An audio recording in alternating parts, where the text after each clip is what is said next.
Hello guys, welcome back to my channel. இந்த வீடியோவில் நம்ம என்ன பார்க்க போகிறோம்னா, இந்த 2x2 ரூபிக்ஸ் கியூப் சால்வ் பண்ணுற பார்ட் 3 தான் பார்க்க போகிறோம்.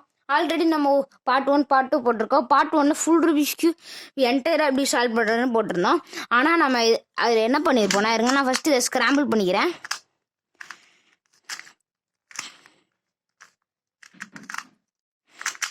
அதில் என்ன பண்ணியிருப்போம்னா, ஃபஸ்ட்டு ஒயிட் சால்வ் பண்ணியிருப்போம். ஆனால் நான் ஒயிட் எப்படி சால்வ் பண்ணுறதுன்னு அதில் போடலை.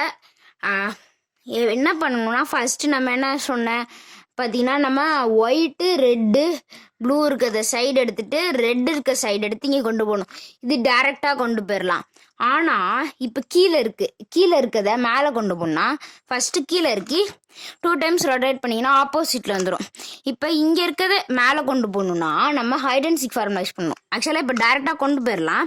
இந்த இடத்துல இருந்து இங்கே கொண்டு போகணுன்னா நம்ம இப்படி டேரெக்டாக கொண்டு போனோம்னா இது கலைஞ்சிரும். நம்ம பார்த்திங்கன்னா இந்த மெத்தட் ஹைட் அண்ட் சீக் மெத்தட்னு சொல்லுவாங்க. இந்த மெத்தட் பார்த்திங்கன்னா நம்ம எங்கே யூஸ் பண்ணியிருப்போம்னா 3x3 ஒன் சைட் சால்வ் பண்ணுற மெத்தட் யூஸ் பண்ணியிருப்போம். அந்த வீடியோ அடுத்து வரும். இப்போ இதை பார்த்திங்கன்னா இங்கே கொண்டு போகணும். இதை இங்கே கொண்டு போகணுன்னா நம்ம hide and seek formula use பண்ணணும். ஹைட் பண்ணிவிட்டு மேலே இருக்கிறத கீழே இருக்கி அந்த ஹைட் பண்ணது வெளியே கொண்டு வந்து மேலே ஏற்றிட்டோன்னா அது இங்கே வந்துடும். அடுத்து இங்கே இருக்கிறது இங்கே கொண்டு போகணுன்னா ஃபஸ்ட்டு இப்படி இது மாதிரி இது ஆர் பண்ணிவிட்டு இங்கிட்டு ஆர் டஸ்ட் பண்ணிட்டு இப்படி கீழே கொண்டு வந்துட்டு இங்கே இருக்கிறது இங்கே hide and seek formula use பண்ணி நம்ம சால்வ் பண்ணிட்டா சைட்லாம் சால்வ் ஆயிரும்.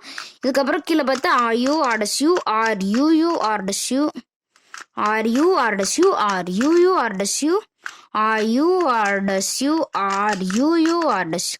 இது பார்த்தீங்கன்னா எப்படி சால்வ் பண்ணுறேன்னு நான் ஃபர்ஸ்ட் பார்ட்டில் போட்டிருக்கேன்.